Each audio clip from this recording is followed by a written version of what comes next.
आज का टॉपिक हमारा है थंडर स्टॉर्म्स एंड साइक्लोन्स के बारे में, ठीक है ना। चलिए जानते हैं कि आखिर हमारा थंडर स्टॉर्म्स क्या होता है और साइक्लोन हमारा क्या होता है, ठीक है ना।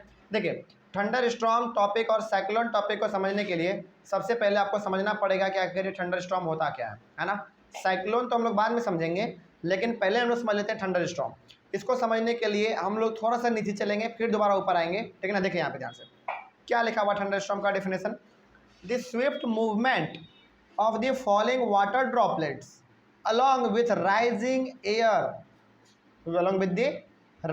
air create lightning and sound. It is called thunderstorm. कभी आप देखें बारिश के समय में बारिश भी हो रहा है बहुत ज़ोर से, हवा भी चल रहा है बहुत ज़ोर से, बिजली भी कड़क रही है बहुत ज़ोर से, और एकदम आवाज़ भी बहुत तगड़ा तगड़ा आ रहा है ना। इसी का नाम है थंडर स्टॉर्म। समझ रहे बात को। तो जब आपको ये ऐसा लगे बारिश के समय में कि बारिश भी बहुत ज़ोर ज़ोर से हो रही है, बिजली भी कड़क रही है बहुत तगड़े तगड़े से एकदम, उसके बाद फिर हवा भी बहुत तेज़ चल रहा है ना, साउंड भी बहुत ज़ोर ज़ोर से आ रहा है, तो उस प्रकार के सिचुएशन को हम लोग क्या कहेंगे, थंडर स्टॉर्म कहेंगे। समझ गए बात को। चलिए अब आते हैं थोड़ा सा हम लोग दोबारा ऊपर, क्या लिखा हुआ देखिए। Thunder storms develop in hot humid tropical areas like India. इस प्रकार का जो स्थिति है ना, बारिश भी ज़ोर से पड़ना, आवाज़ भी ज़ोर से, साउंड भी ज़ोर से, है ना, मतलब कि बिजली भी ज़ोर से, हवा भी बहुत ज़ोर से चल रहा है, सब एक ही साथ हो रहा है। इस प्रकार का सिचुएशन आपको हर जगह नहीं मिलता देखने को। ऐसा प्रकार का सिचुएशन आपको वहीं पे देखने को मिलेगा जहाँ पे कि हॉट जगह हो, यानी कि गर्म हो, ह्यूमिड हो, यानी कि थोड़ा सा नमी वाला भी एरिया हो हमारा। समझ रहे बात को, यानी कि गर्म के साथ साथ वहाँ पे नमी वाला भी एरिया हो। और इंडिया में तो आपको मालूम है गर्मी भी पड़ती है और ठंडी भी पड़ती है, तो इस प्रकार के एरिया में थंडर स्टॉर्म आपको ज़्यादा देखने को मिलता है। जैसे एग्जांपल यदि लेना चाहें हम लोग, यदि आप एग्जांपल लेंगे लद्दाख का, लद्दाख है ना, जम्मू एंड कश्मीर के बगल में है लद्दाख, वहाँ पे ना ज़्यादा आपको थंडर स्टॉर्म देखने को नहीं मिलता है। यदि वहाँ पे बारिश हो रहा है तो केवल बारिश ही होगा, बिजली उजली नहीं कड़केगा उतना, या फिर मान लीजिए यदि हवा चल रहा है तो हवा ही चलेगा, यानी कि वहाँ पे आपको थंडर स्टॉर्म जैसा सिचुएशन देखने को नहीं मिलेगा। क्यों? क्योंकि हालांकि है तो इंडिया का ही पार्ट, लेकिन वहाँ पे थोड़ा सा ठंडा माहौल रहता है ना, तो वहाँ पे आपको हर चीज़ देखने को नहीं मिलेगा। लेकिन उसके अलावा यदि इंडिया का आप किसी हिस्से का बात कर ले तो वहाँ पे आपको लगभग ये चीज़ देखने को मिल सकता है ना, कि बारिश भी ज़ोर से हो रहा है, बिजली भी ज़ोर से कड़क रहा है, पानी भी एकदम ज़ोर ज़ोर से एकदम बरस रहा है, आवाज़ भी बहुत ज़ोर ज़ोर से कर रहा है।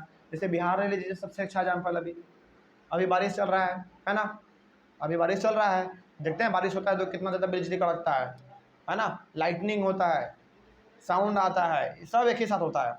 तो ऐसा वहीं पे हो सकता है, उसी कंट्री में उसी जगह पे हो सकता है जहाँ पे कि माहौल कैसा हो, गर्म के साथ साथ ठंडा भी हो, है ना। चलिए आगे बढ़ते हैं फिर। The rising temperature produce strong upward rising winds. इसका मतलब क्या हुआ देखिए, यदि टेम्परेचर ज़्यादा है, टेम्परेचर ज़्यादा होने का मतलब क्या है, मतलब ये है कि ज़्यादा हवा ऊपर उठेगा ना, इसका मतलब यही हुआ। टेम्परेचर ज़्यादा होने का मतलब क्या हुआ, ज़्यादा हवा ऊपर उठेगा, यानी कि गर्म होगा तो ऊपर उठेगा ही ना। चलिए आगे बढ़ते हैं फिर। These winds carry water droplets upwards where they freeze and fall down again. तो ये जो हवा है हमारा, जो टेम्परेचर के बढ़ने के कारण ऊपर उठ जाता है ना, टेम्परेचर के बढ़ने के कारण ऊपर उठ जाता है, यही हमारा क्या कहलाएगा। देखिए ध्यान से यहाँ पे एक और चीज़ लिखा हुआ है कि these winds carry water droplets upward where they freeze and fall down again. इसका मतलब क्या हुआ, इसका मतलब समझते हैं हम लोग पहले। अब देखिए होता क्या है ना, जैसे ज़्यादा टेम्परेचर है, मतलब क्या हुआ इसका, मतलब ये हो गया कि जो हवा है वो हल्का होगा, ऊपर उठेगा इन्वायरमेंट में, हीट होगा तो, है ना। अब जब वो हवा है तो हवा में क्या केवल हवा ही रहता है क्या, नहीं, वाटर वेपर भी रहता है। तो जब वो हवा ऊपर जाता है तो वो फ्रीज हो जाता है, यानी कि ठंडा हो जाता है, और जब वो ठंडा होता है तो वही हवा हमारा पानी के रूप में नीचे गिरता है। तो यहाँ पे आपको ये समझ में आ गया होगा कि जहाँ पे टेम्परेचर ज़्यादा है वहाँ का एयर ज़्यादा हीट होके ऊपर जाएगा और वो ठंडा होके दोबारा फ्रीज होके पानी के रूप में नीचे गिरेगा, और जब वो पानी के साथ नीचे गिरेगा तो यदि हवा चल रहा है तो हवा भी होगा, पानी गिर रहा है तो पानी भी होगा, साउंड भी होगा और लाइटनिंग भी होगा। जब ये सारा चीज़ एक साथ हो जाए तो उसी को हम लोग कहते हैं थंडर स्टॉर्म। कोई डाउट अब इसमें? समझ में आ गया बात क्या होता है थंडर स्टॉर्म? चलिए, उसके बाद फिर हम लोग पढ़ेंगे कि how a thunder storm becomes a cyclone. किस प्रकार से हमारा थंडर स्टॉर्म साइक्लोन बनता है। साइक्लोन भी हमारा एक नया टर्म है ना, इसके बारे में हम लोग जानेंगे। लेकिन फिलहाल अभी आप जान लीजिए कि थंडर स्टॉर्म हमारा बनता कैसे है। हम लोग जान तो लिए, एक बार फटाफट रिवाइज कर लेते हैं, ठीक ना। देखिए, जहाँ पे ज़्यादा टेम्परेचर होगा वहाँ का एयर ज़्यादा हीट होगा तो वो ज़्यादा ऊपर उठेगा, और जब वो ऊपर उठता है, जब वो आसमान में चला जाता है तो आसमान में जाने के बाद वो क्या होता है, ठंडा होता है, फ्रीज होता है। और वही हवा ठंडा होने के बाद, अच्छा याद कीजिए, आपको मालूम होगा कंडेंसेशन प्रोसेस है ना। ऊपर में ना क्या है, ठंडा माहौल है।